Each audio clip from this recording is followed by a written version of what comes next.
రాజన్న సిరిసిల్ల జిల్లా CPM party committee సభ్యుడిగా గురజాల శ్రీధర్ను రెండోసారి నియమించినందుకు ఆయన రాష్ట్ర జిల్లా పార్టీ నాయకత్వానికి కృతజ్ఞతలు తెలిపారు.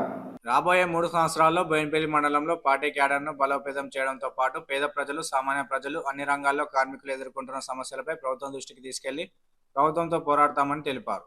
పార్టీ నిర్ణయించిన బాధ్యతను సంపూర్ణంగా నెరవేరుస్తూ కార్మిక వర్గానికి వెన్నుదన్నుగా ఉంటూ పార్టీ అభివృద్ధికి సంపూర్ణంగా న్యాయం చేస్తారని తెలిపారు.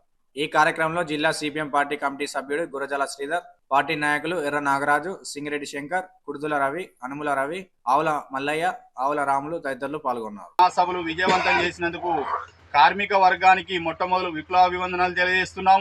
అలాగే ఈ బోయినపల్లి మండలం లోపల మహాసభలకు ఆర్థిక తోడ్పాటును అందించిన బోయినపల్లి మండల వ్యాపారస్తులకు, పత్తి వ్యాపారస్తులకు, బిజినెస్దారులకు పేరు పేరున సిపిఎం పార్టీ కార్మిక వర్గం పార్టీ పక్షాన విప్లవాభివందనాలు తెలియజేయడం జరుగుతుంది.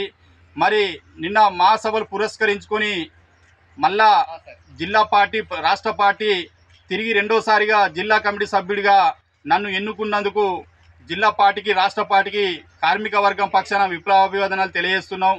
మరి రాబోయే 3 ఏళ్లకు ఈ కార్మికులు ఎదుర్కొంటున్న సమస్యలు ఏవైతే ఉన్నాయో అలుపెరుగని పోరాటంతో ప్రభుత్వానికి నివేదికలు సమర్పించడం కానీ, ఉద్యమాలు చేయడం కానీ మా వంతుగా ఈ బోయినపల్లి మండలం నుంచి కార్మిక వర్గాన్ని చైతన్యం చేసి సిపిఎం పార్టీ ప్రాధాన్యత అనేది ఏంది, ఇది దేనికోసం కొట్లాడుతుంది అనే దాని గురించి కూడా వివరించడం జరుగుతుంది. పేద ప్రజల పక్షాన నిలిచే పార్టీ ఏదైనా ఉన్నదంటే ఒక భారత కమ్యూనిస్టు పార్టీ అని చెప్పుకోవాలి. మరొక్కసారి జిల్లా కమిటీ సభ్యుడిగా నన్ను ఎన్నుకున్నందుకు మరొక్కసారి విప్లవాభివందనాలు తెలియజేస్తూ కార్మిక వర్గం పక్షాన జిల్లా పార్టీకి, రాష్ట్ర పార్టీకి విప్లవాభివందనాలు తెలియజేస్తున్నాం.